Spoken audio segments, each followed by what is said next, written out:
శ్రీ గురుభ్యో నమ. ఓం నమో భగవతే వాసుదేవాయ. ఆత్మస్వరూపులైన భగవద్గీత భక్తులకు పేరు పేరున హృదయపూర్వక ద్వాదశ వందనములు తెలియజేస్తే ఈరోజు విశ్వరూప సందర్శన యోగము నుండి మనం 18వ శ్లోకాన్ని పరిశీలన చేసుకుందాం. త్వమక్షరం పరమం వేదితవ్యం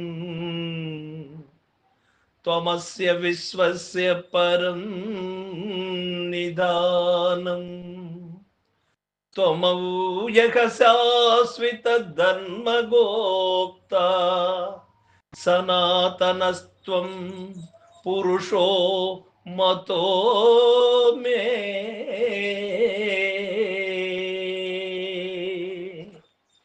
హే కృష్ణ, జనార్దన, అక్షుత వాసుదేవ, మీరు తెలియదగిన సర్వోత్తమ అక్షర బ్రహ్మస్వరూపులు.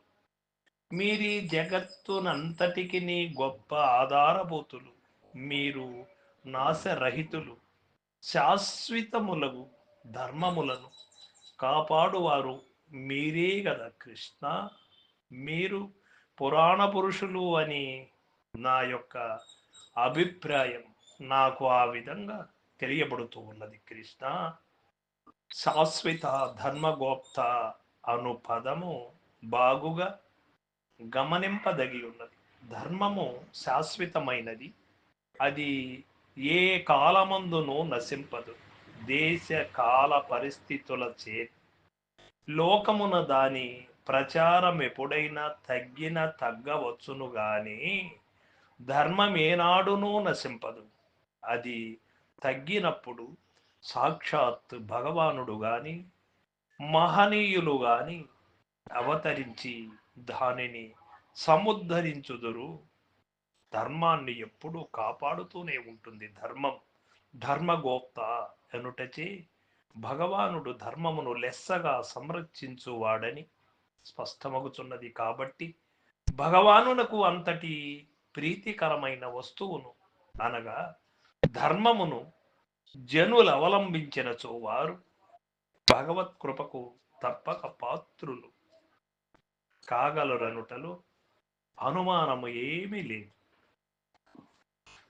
భగవంతుణ్ణి మనము తెలుసుకోవలెనా, భగవంతుణ్ణి మనము చూడవలెనా, లేక భగవంతుడు మన వలన చూడాలనా అనే ప్రశ్న మొదలైనప్పుడు భగవంతుని యొక్క దృష్టి మనపై ఉండాలి.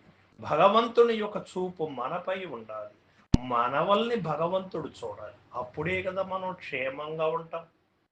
నేను దేవుణ్ణి చూడడానికి వెళ్ళాను, దైవ దర్శనానికి వెళ్ళాను అనే పదం మనం వాడుతూ ఉంటాం. నిన్ను సీఎంకి తెలిస్తే నీకు ఉపయోగమా, లేక సీఎం నీకు తెలిస్తే ఉపయోగమా? నాకు ముఖ్యమంత్రి తెలుసు అంటే ప్రయోజనమేముంది? నీకు ముఖ్యమంత్రి తెలిసి ఉండాలి. ఆ విధంగా పరమాత్మ దృష్టిలో నీవు మంచివాడై ఉండాలి. పరమాత్మ దృష్టిలో నీవు భక్తుడవై ఉండాలి. అప్పుడు నీ యొక్క యోగక్షేమములు అన్నీ కూడా పరమాత్మ చూడగలుగుతాడు. ఇక్కడ భగవానుడు ఏం చెబుతూ ఉన్నాడు అంటే, ఏ మానవుడికైతే దయ కలిగి ఉంటుందో, దయ, జాలి, కరుణ, మైత్రి కలిగి ఉంటుందో అటువంటి వాడే ధర్మాన్ని సంరక్షించగలడు.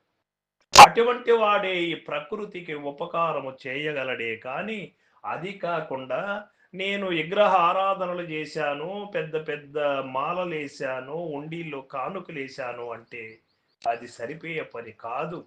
సర్వ మానవులలో ఉన్నది కూడా ఒకే ఆత్మ. నాలో ఉన్న ఆత్మనే అన్ని ప్రాణులలో ఉన్నది. అన్ని ప్రాణులలో ఉన్నటువంటి ఆత్మ నాలో ఉన్నది అనే సత్యాన్ని వెరిగి, ఆ సత్యాన్ని ఎరిగినటువంటి వాడు ఎట్లా ఉంటాడు?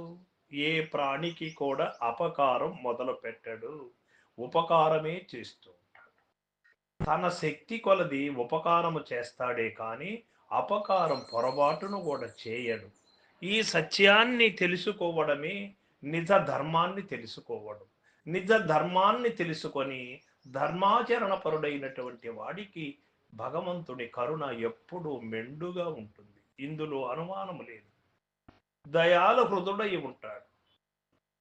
ఎవరిపైనా గాని ద్వేషింపడు, ఎవరిని ద్వేషింపడు, తాను ఎవరి దేశములకు లోను కాడు. ఎందుచేత అంటే తాను అందరిలో పరమాత్మని చూస్తాడు.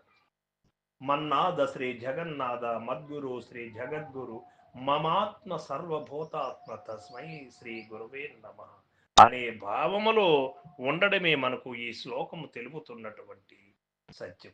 సర్వం సద్గురు పాదార్పణమస్తు. జై గురుదేవ.